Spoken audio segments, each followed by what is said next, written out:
Cowboy Young starting for his team, and let's see who'll be starting for the Russians. It will be Chris Markoff. And joining me here at the desk, our brass knuckles champion, Rick Connors, and Rick, the Mid-Atlantic Tag Team champions, the Russians, Volkov and Markoff, a opposing impressive team. Very impressive team, Les.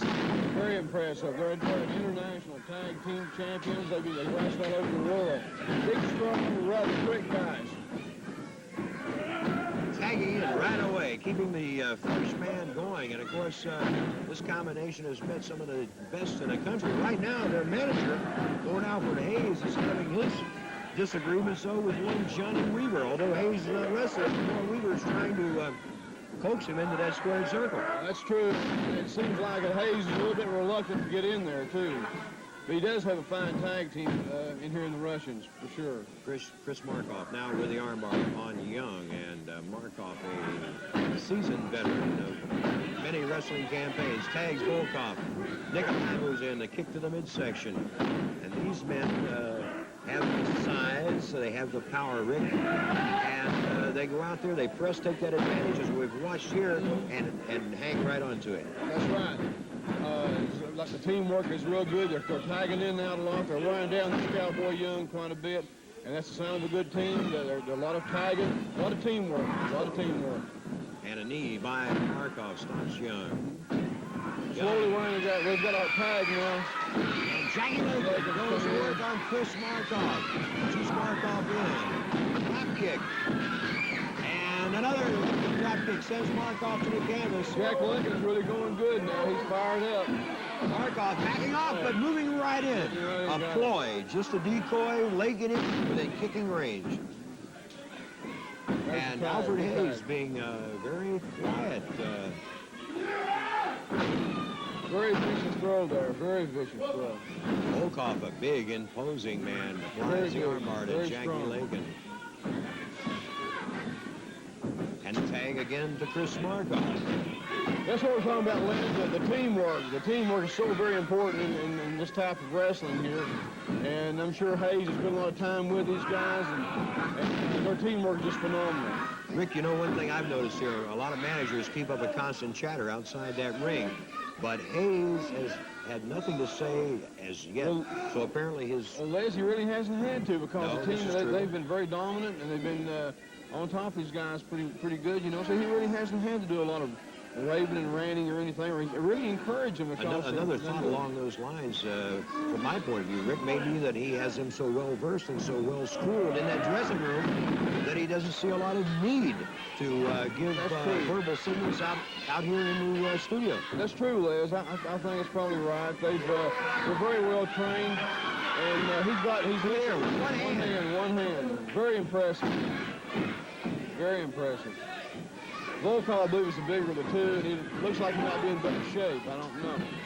Volkov certainly an imposing man, although Markoff himself... Markov's a big guy. Man, yes. Clubbing down with that right hand. Sends Lakin into the center of the ropes, and that knee sends Jackie crashing to the canvas. Lakin and Young have put up very little offense at all here, Rick. Lakin got a bit of him with the drop kicks, but then the Russians, again, took command offensively, and they have dominated. That's true. They've been totally dominated most of the match. Some of this, I'm sure, could be experience. I don't know. Both these guys are rather young, but the fact still remains the Russians are very big and impressive, and they work so good as a team. The synchronization as a team is tremendous, and having Hayes as the manager is another good benefit, too. Certainly is. Markoff's kind of settling things down and controlling with the armbar. And so we've seen him pressing, we've seen him with the blitz-type offense, and now the more methodical type offense. So the team is well specified.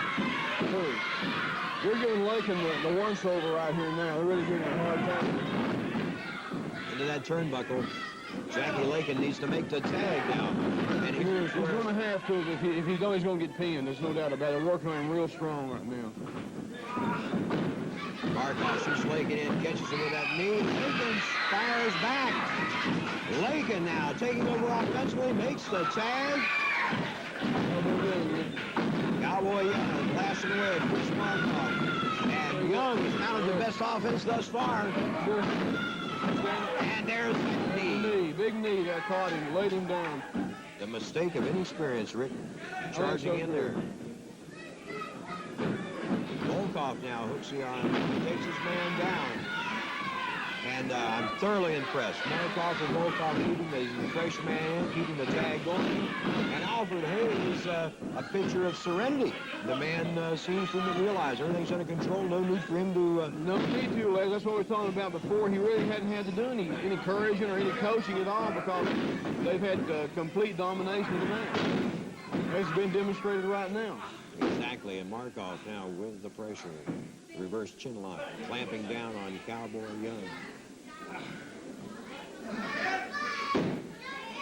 Young trying to fight his way to his feet, but these Russians have so thoroughly controlled the offense that Lakin and Young have had no chance to rest while in that ring. They haven't come up with a way to settle in with themselves. They never really give them a chance to gain their composure or anything. They completely stayed armed. Real good teamwork, Les. Real good. Volkov in now. The sign of Les, I think, of any good wrestler or a good team is a working of the moves. Then you get a guy going, you got his arm hurt, you stay on that arm. That's exactly what they're doing. Exactly, and you know what a lot of teams can pick out. One man has the power, the other man has the speed. These men are more or less equal. A little difference in size and height and weight, but still, both men have gone in there and dominated offensively, and Hayes has got him a team here that certainly are winners. For big guys, for guys their size, they certainly move real quick. Look at here, over his head, the backbreaker. The tag goes to Markov, and I would say they're close to putting Cowboy Young away here. I would think so.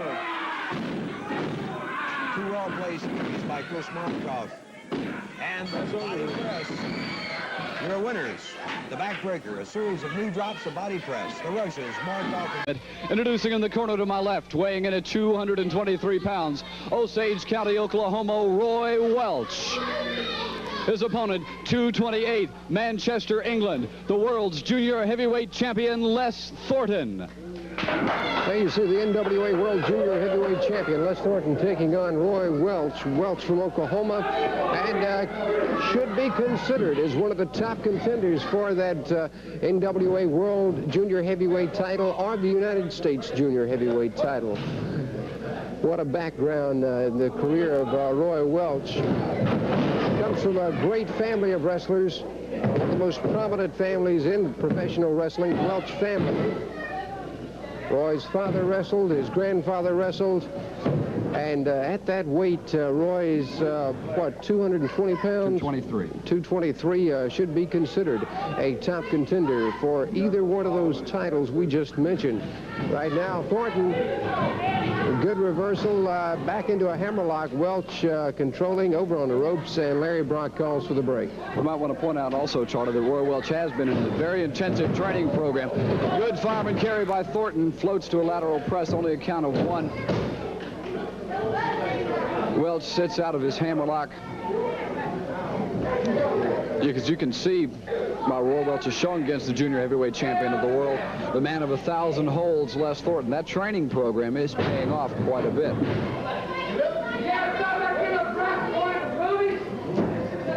Welch now maintaining that hammerlock on the world junior heavyweight champion.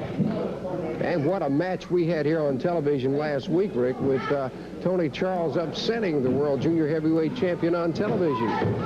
Well, the United States just shows you the quality and the caliber of the competition on any day. A world champion can be pinned. Still to come today, Joe LeDuc will be in action.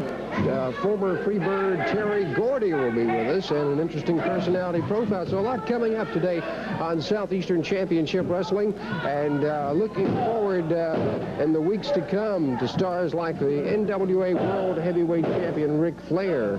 A lot of action taking place, a hotbed of pro wrestling, definitely the Southeastern wrestling area right now.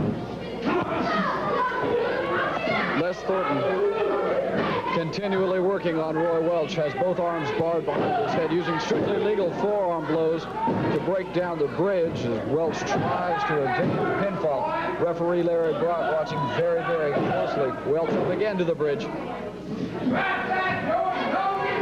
Thornton maneuvers himself over his man, trying to break down the pressure area of the bridge, which is the neck and the upper shoulders where most of the weight is concentrated. Both men jockeying for position. Thornton underhooking the arm, kicking to the midsection, a high, almost height maneuver that sends Welch to the canvas. Both men up.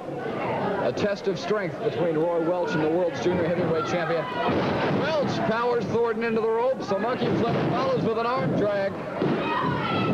Roy Welch bars the arm. Les Thornton counters with the head scissors. Welch sits out into a hammerlock. Welch's strategy throughout this match seems to be the hammerlock. Seems to be working on the left arm of the junior heavyweight champion. Roy Welch posting that right arm, trying to maneuver Thornton onto his back, trying to work his man over to the pinfall. A count of 2. Thornton manages to bridge that right shoulder off the mat just a bit. Referee Larry Brock, another count of 2. Les Thornton, a tremendous athlete, held the junior heavyweight championship of the world on several different occasions, recently re-winning it several months ago from Jerry Briscoe. Now opening up on Roy Welch with a series of forearms that has Welch in a predicament. That bolo-like forearm that Thornton uses very, very effectively. You'll see that style of forearm blow in many European wrestlers. The United States junior heavyweight Tony Charles uses that. Salto from Les Thornton. Thornton drives the knee into the upper chest of Roy Welch. Another high knee lift from the junior heavyweight champion of the world. Thornton tried for the rear chin lock. Welch slips away, mooks his man right back into that hammerlock that he's been concentrating on throughout the match. Roy Welch giving it everything he's got, jamming the 223 pounds into the shoulder socket and hammerlock on the junior heavyweight champion of the world, Les Thornton. A tremendous opportunity for Roy Welch, a seasoned veteran, in against the world's junior heavyweight champion. If Welch could upset Les Thornton on TV, what a feather in his cap. It'd have to catapult him into top contention. Thornton fires back to the forearms. Welch got just a little too close on that hammerlock. Thornton was able to turn around and just completely turn the match around, Charlie. And Thornton now dropping that knee. 2 count, but Welch powers out. Les Thornton's a very determined style of wrestler. He'll get an advantage on a man, and he won't let up the pressure, won't let up the steam for just 1 minute. Double arm suplex. Welch manages to power out at 2. Here again, Roy Welch in tremendous physical condition. Man of 1,000 holes. The NWA World Junior Heavyweight Champion, Les Thornton. Now Welch coming off of that turnbuckle, firing back. Good. Flying body press, 2. Almost. Good move by Welch. And Thornton scooping his man up. Welch again with a good 3 count. And Roy Welch tried for that small package. Thornton shifted his weight. And A small package of his own, and that was the match. And with